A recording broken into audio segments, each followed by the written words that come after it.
ನಾನು ಇಲ್ಲಿ 3 months course complete ಮಾಡಿದೀನಿ. ಎಷ್ಟು ನನಗೆ ಪ್ಯಾಷನ್ ಬಗ್ಗೆ ಎಷ್ಟು ಇಷ್ಟ ಅಂದ್ರೆ ನನ್ಗೆ ವಾರ್ಡ್ರೋಬಲ್ ಜಾಗನೇ ಇಲ್ಲ, ಅಷ್ಟು ನನಗೆ ಬಟ್ಟೆಗಳು ಮುಂಚೆನೂ ಸ್ಟಿಚ್ ಮಾಡ್ತಿದ್ದೆ. ನನಗೆ ನನ್ನ ಮಗಳಿಗೆ ಸ್ಟಿಚ್ ಮಾಡ್ಕೊತಿದ್ದೆ, ಆದ್ರೆ ಪರ್ಫೆಕ್ಟ್ ಆಗಿ ನಾನು ಎಲ್ಲೂ ಹೊಲ್ದಿಲ್ಲ. ಒಂದ್ಸರಿ ಮೆಜರ್ಮೆಂಟ್ ತಗೊಂಡ್ರೆ ನೆಕ್ಸ್ಟ್ ಇನ್ನೊಂದ್ಸರಿ ಅದೇ ಬಟ್ಟೆ ಹೊಲಿಬೇಕಂದ್ರೆ ನನಗೆ ಗೊತ್ತಿಲ್ಲ ನಾನು ಏನ್ ತಗೊಂಡಿದ್ದೀನಿ, ಏನ್ ಮಾಡ್ಬೇಕು ಅದ್ರ ಬಗ್ಗೆ ನನಗೆ ಗೊತ್ತೇ ಇಲ್ಲ. ನಾನು ಅದನ್ನ ಇಟ್ಕೊಂಡು ಇರ್ತಿರ್ಲಿಲ್ಲ. ಸೊ ಇಲ್ಲಿ ಹಾಗಿಲ್ಲ, ಮ್ಯಾಮ್ ನಮ್ಗೆ ಒಂದು ಒಳ್ಳೆ ಮೆಥಡ್ ಹಾಕೊಟ್ಟಿದ್ದಾರೆ. ಹೆಂಗಿದೆ ಅಂದ್ರೆ ಅದು ಮೆಥಡ್ ಹೇಳಕ್ಕಾಗಲ್ಲ, ಅಷ್ಟು ಚೆನ್ನಾಗಿದೆ. ಗಾರ್ಮೆಂಟ್ಸ್ ಮೆಥಡ್ ಇದೆ ಇಲ್ಲಿ.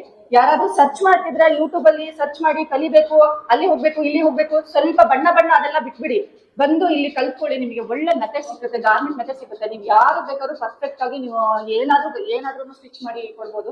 ಅಷ್ಟು ಕಾನ್ಫಿಡೆನ್ಸ್ ಸಿಗುತ್ತೆ, ಅಷ್ಟು ಒಳ್ಳೆ ನಿಮಗೆ ಮೆಥಡ್ ಕೂಡ ಇದೆ ಮ್ಯಾಮ್ ಹತ್ರ ನಾವು ತುಂಬಾ ಕಲ್ತಿದೀವಿ. ಮ್ಯಾಮ್ ಸರ್ ಅವ್ರು ಹೆಂಗಿದ್ರು ನಾವು ಹಂಗೆ ಹೋದ್ವಿ ಅನ್ಸುತ್ತೆ. ಮೋಸ್ಟ್ಲಿ ಅವ್ರು ಕಾಂಪ್ಲಿಕೇಟೆಡ್ ಆಗಿದ್ದು ಅದ್ ಮಾಡ್ಬೇಡಿ ಇದ್ ಮಾಡ್ಬೇಡಿ, ಸೈಲೆಂಟ್ ಆಗಿ ಕುತ್ಕೊಳ್ಳಿ, ಹಾಗೆ ಮಾತಾಡ್ಬೇಡಿ ಹೀಗ್ ಮಾತಾಡ್ಬೇಡಿ ಅಂತ ಒಂಚೂರು ಏನಾದ್ರೂ ನಮಗೆ ಪ್ರಾಬ್ಲಮ್ ಮಾಡಿದ್ರೆ ಮೋಸ್ಟ್ಲಿ ನಾವು ಇಷ್ಟು ಸಕ್ಸಸ್ಫುಲ್ ಆಗಿ ನಾವು ಇಲ್ಲಿ ನಿಲ್ಲಕ್ ಆಗ್ತಾ ಇರ್ಲಿಲ್ಲ ಅನ್ಸುತ್ತೆ. ಸೊ ಅದಕ್ಕೆ ಮ್ಯಾಮ್ಗೆ ಮತ್ತೆ ಸರ್ಗೆ ಸ್ಪೆಷಲ್ ಥ್ಯಾಂಕ್ಸ್.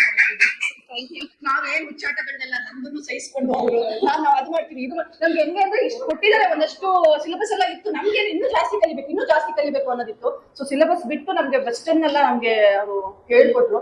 ಸೊ ಅದಕ್ಕೆ ತುಂಬಾ ಥ್ಯಾಂಕ್ಸ್ ಮ್ಯಾಮ್. ಮತ್ತೆ ನಾನು ಯೂಟ್ಯೂಬ್ ನೋಡೋದು ಅದೆಲ್ಲ ನನ್ ಕಮ್ಮಿ. ಎಲ್ರಿಗೂ ಅಷ್ಟೇ ಹೇಳೋದು, ಯೂಟ್ಯೂಬ್ ನೋಡಿ ಟೈಮ್ ವೇಸ್ಟ್ ಮಾಡ್ಕೋಬೇಡಿ. ಸೊ ಬನ್ನಿ, ಒಂದ್ ಒಳ್ಳೆ ಇನ್ಸ್ಟಿಟ್ಯೂಟ್ ಇದೆ ಇಲ್ಲಿ, ಬಂದು ಒಳ್ಳೇದಾಗ ಕಲ್ತ್ಕೊಂಡು ಹೋಗಿ ನಿಮ್ದು ಏನು ಸ್ಟಾರ್ಟ್ ಮಾಡ್ಬೇಕಂತಿದ್ದೀರಾ ಸರ್ಚ್ ಮಾಡಿ. ಕೆಲವರೆಲ್ಲ ಸೇವ್ ಮಾಡಿ ಇಟ್ಕೊಂಡಿರ್ತೀರಾ, ಸೇವ್ ಮಾಡ್ಕೋಬೇಡಿ. ಸರ್ಚ್ ಮಾಡಿ ಕಾಂಟ್ಯಾಕ್ಟ್ ನಂಬರ್ ತಗೊಂಡು ಕಾಂಟ್ಯಾಕ್ಟ್ ಮಾಡಿ ಇಲ್ಲಿ ಬಂದು ಕಲ್ತ್ಕೊಂಡು ನಿಮ್ದು ಒಂದು ಒಳ್ಳೆ ಬಿಸ್ನೆಸ್ ನ ಸ್ಟಾರ್ಟ್ ಮಾಡ್ಬೋದು. ನಾನು ಏನಾದ್ರು ಮಾಡ್ಬೇಕು ಅಂದಾಗ ನಾನು ಇದನ್ನ ಆರಿಸ್ಕೊಂಡಿದ್ದೀನಿ. ಮತ್ತೆ ಇಲ್ಲಿ ಬಂದಾಗ 3 months ನನ್ನ ಮಗಳು ನನ್ನ ಹಸ್ಬೆಂಡ್ ಎಲ್ಲ ನನಗೆ ಸಪೋರ್ಟ್ ಮಾಡಿದ್ದಾರೆ. ಸೊ ಅದಕ್ಕೆ